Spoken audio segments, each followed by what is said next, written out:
I thought this was just an ordinary flight, but I never expected that someone would lose his life. I'm a flight attendant. Just now, a middle-aged man in a suit suddenly had serious trouble breathing, and despite all efforts, he couldn't be saved. The captain immediately reported this to ground control. Soon, he asked the two of us to move to business class and cover him with a blanket. The atmosphere there felt so unsettling that I quickly walked away. But what we didn't know was a young man secretly sneaked in. He had his eyes on the man's gold watch. After taking it, instead of leaving, he pulled out his phone and started recording to show it off. In the middle of the recording, the head under the blanket suddenly turned, and then the man stood up. The young man fell to the ground, letting out a terrified scream.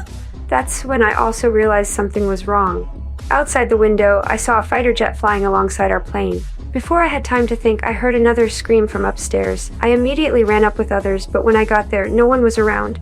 Even our own passenger had vanished. I was so frightened that I hurried away. I reported everything to the captain, but he didn't believe me. He thought it was just a prank. To be honest, I didn't want to believe it either.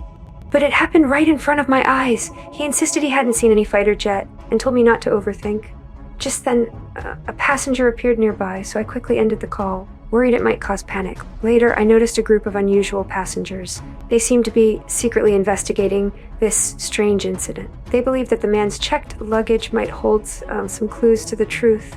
I tried to stop them, but after seeing those odd items, I decided to go to the cargo hold myself. I asked Susan to stay upstairs while I went down alone. The place felt eerie, and even with a flashlight, the narrow space wouldn't light up properly. Suddenly, in my panic, I knocked over a suitcase. When I looked up, I saw the suited man's passport. It was his bag. Just as I opened the suitcase, a hand suddenly reached out toward me.